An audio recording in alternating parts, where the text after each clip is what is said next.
পাহাড়ের গ্রিন টেরেসের মধ্য দিয়ে এগিয়ে যাওয়ার সঙ্গে আমাদের প্রিয় পানীয় চা। মেঘ এবং কুয়াশার রাজ্যে জাদুর ছোঁয়া, সব মিলিয়ে এই টেমি টি গার্ডেন।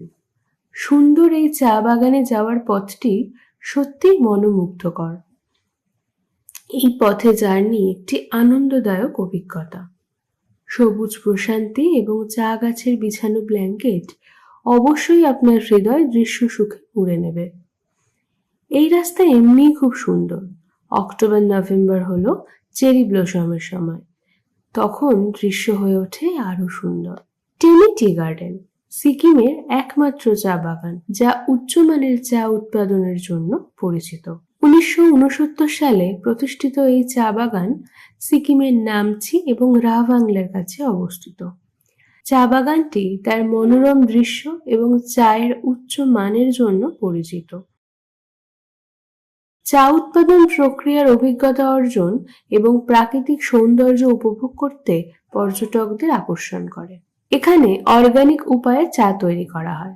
এই এস্টেটে চা উৎপাদন প্রচলিত পদ্ধতি থেকে জৈব পদ্ধতিতে পরিবর্তিত হয়েছে।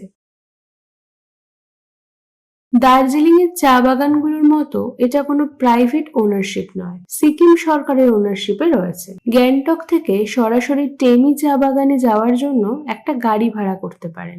নামচি থেকে একটি শেয়ার ট্যাক্সি নিয়ে ব্যক্তিগতভাবে ভ্রমণ করতে পারেন। নামচি টেমি থেকে মাত্র 25 কিলোমিটার দূরে।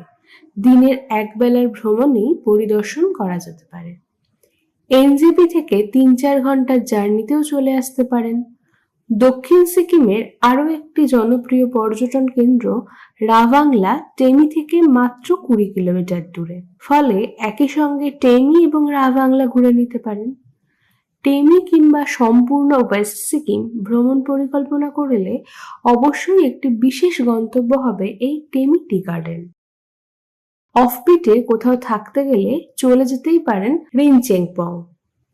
টেমিতে থাকার জন্য ডাক বাংলো বা ইকো অ্যাডভেঞ্চার রিসর্ট ছাড়াও আরো অনেক হোমস্টে রয়েছে, যেগুলোর ডিটেলস ডেসক্রিপশনে দেওয়া হলো।